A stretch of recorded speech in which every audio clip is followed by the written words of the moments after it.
یہ تحریک انصاف نے 26ویں آئینی ترمیم میں بھی اپنا کردار ادا کیا. مولانا فضل امام صاحب کے ساتھ ان کے مذاکرات ہوئے اور وہ اس معاملے کو آگے لے کے چلے اور ان کے کہنے پہ بہت ساری شکیں نکالی بھی گئی.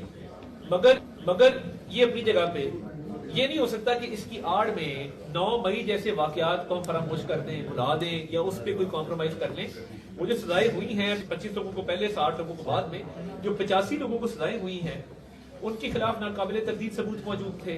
ان کو وہاں پہ دیکھا گیا تھا جلاؤ گراؤ کرتے ہوئے, توڑ پھوڑ کرتے ہوئے. تو جو ملک دشمنی ہوئی ہے اگر اس پہ کوئی معافی ہو جائے یا اس ملک دشمنی کو بلا دیا جائے تو پھر ایک شخص جو کوئی بھی جرم کرتا ہے تو کیا پاکستان کی تمام جیلوں کے دروازے کھول دیے جائیں؟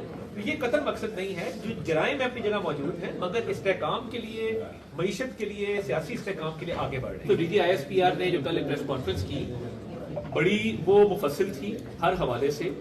انہوں نے دہشت گردی کی جنگ کے حوالے سے, 9 مئی کے حوالے سے, 26 نومبر کے حوالے سے بڑی تفصیلی تبادلہ خیال ہوا اور میں سمجھتا ہوں کہ انہوں نے بڑا ہی احسن طریقے سے تمام چیزوں پر روشنی ڈالی ہے. ایک تو وہ بہت, میں سمجھتا ہوں کہ اچھے طریقے سے انہوں نے وہ کیس پریزنٹ کیا, نمبر 1. نمبر 2, جو 9 مئی کے کیسز تھے جن لوگوں کا ملٹری ٹرائل ہونا تھا اور یہ سمجھا جا رہا تھا کہ یہ لوگ فوجی تنصیبات کے اندر گئے ہیں, شہداء کی یادگاروں کو مسمان کے ان کا فوجی عدالتوں میں ٹرائل ہوا جیسے پوری دنیا میں ہوتا ہے. اور فوجی ٹرائل کا یہ مطلب نہیں ہے. فوجی ٹرائل کا مطلب یہ ہے کہ وکیل کا حق حاصل ہے, فیملی سے ملاقات کا حق حاصل ہے, ریکارڈ تک رسائی کا حق حاصل ہے. اس کے ساتھ ساتھ ایبسنشیا میں ٹرائل نہیں ہوتا, یعنی آپ کی موجودگی میں ٹرائل کیا جاتا ہے. اور اپیل کے 2 حق حاصل ہیں, ایک ملٹری اتھارٹیز کے اندر ہے اور ایک اس کے بعد ہائی کورٹ کے اندر ہے. تو جو فیئر ٹرائل کا پروسیس ہے وہ انشور کیا گیا ہے کہ رائٹ ٹو فیئر ٹرائل کو مینٹین کیا جائے. دوسرا, جو لوگ یہ سمجھا جاتا تھا کہ فوجی تنصیبات پر حملہ نہیں کیا, ویسے جلاؤ گراؤ کیا ہے یا توڑ پھوڑ کی ہے, ان کا ATC کے اندر ٹرائل ہو رہا ہے, ان پہ دہشت گردی کے مقدمات ہیں. تو میں اکثر کہتا ہوتا ہوں کہ اگر آپ ریل پر سفر کر رہے ہوں اور آپ ریل کے اندر کوئی جرم کریں گے تو ریلوے پولیس اس کا نوٹس لے گی. اگر آپ سے منشیات برآمد ہوتی ہیں تو اینٹی نارکوٹکس فورس اس کے لیے موجود ہے.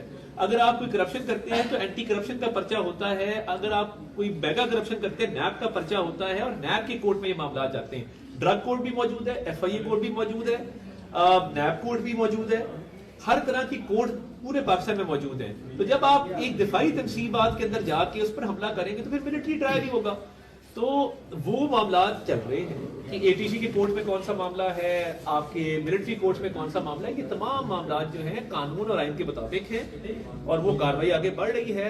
اور میں سمجھتا یہ ہوں کہ جو منصوبہ ساز تھے 9 مئی کے اور جو ماسٹر مائنڈ تھا اس کے خلاف بھی جو کیس آگے بڑھنا چاہیے, کیونکہ اجرت میں نہیں ہوا.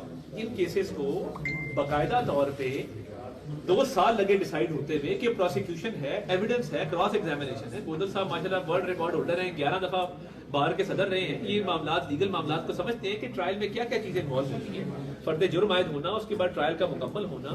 تو یہ تمام چیزیں اس میں دیکھی گئی ہیں اور یہ کیسز اس کے مطابق آگے بڑھ رہے ہیں. اور میں سمجھتا ہوں کہ تمام جو ملزمان ہیں 9 مئی کے وہ کیفر کردار تک انشاءاللہ تعالیٰ پہنچیں گے. معاملات ہوتے ہیں وہ فورن آفس کے تھرو آپس میں جو ہے وہ سفارتی امور کے تحت ہوتے ہیں, اس کے ڈپلومیٹک نارمز ہوتے ہیں, اس پہ ایک آفیشیل کمیونیکیشن ہوتی ہے چیزوں کے اوپر.